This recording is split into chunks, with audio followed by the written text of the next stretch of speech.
In this video, I'll discuss the world of cybersecurity threats and the importance of safeguarding your data. I'm going to cover various types of cyber threats, their potential consequences, and provide some practices to protect yourself and possibly your organization.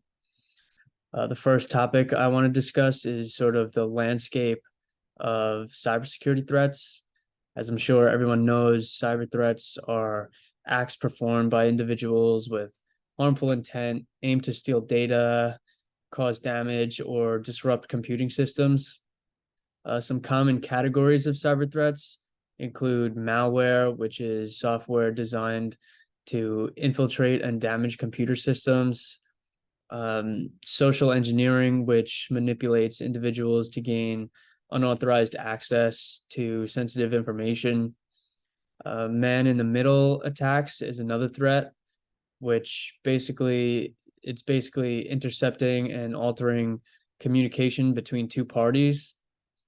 Denial of service attacks can overwhelm a system with excessive requests and in turn render it unavailable.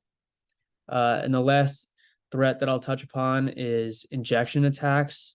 These attacks exploit vulnerabilities to insert malicious code into a system. So I'll now cover the consequences of cyber attacks. Theft of valuable and sensitive data is one of these consequences. Cyber threats can result in the unauthorized access and theft of sensitive information, such as medical records or proprietary software code. Disruption of business operations is another consequence. Cyber attacks can disrupt the functioning of organizations, causing financial losses and reputational damage. Attacks can also have an impact on individuals. Personal data breaches can lead to identity theft, financial fraud, and other forms of harm to individuals. It seems like this is one of the more practiced attacks in today's day and age, simply because it's so easy for hackers to pull it off. Some potential societal impacts of cyber threats pose risks to democratic institutions, public trust, and personal privacy. Moving away from that, some of the best practices for cybersecurity are things like keeping software up to date can go a long way. I mean, regularly updating operating systems, applications, and security patches can address known vulnerabilities and protect against emerging threats. Using strong and unique passwords is another precaution that you should take.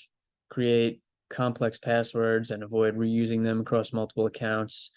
You can also consider using a password manager to securely store and generate those passwords, and that will help stop you from using those passwords, the same password at least, for multiple accounts. Enabling two-factor authentication is another precautionary practice that goes hand in hand with your passwords. In the workplace, businesses can educate and train employees by providing cybersecurity awareness training and teaching them how to identify and respond to potential threats like phishing emails or suspicious links. Regularly backing up your data, create backups of important data and store them securely. It's preferable that you store them offline or in an encrypted cloud storage as well. And finally, you can implement firewall and antivirus protections, utilizing firewalls and reputable antivirus software to detect and block malicious activities helps a lot. In conclusion, cyber threats pose significant threats to individuals, organizations, and society as a whole, and understanding the different types of threats and implementing the practices that I went over for cybersecurity can greatly reduce the chances of falling victim to one of these attacks. And by staying informed and adopting proactive security measures, fostering a culture of cybersecurity awareness, um, I think everybody can protect themselves and their data in an increasingly digital world.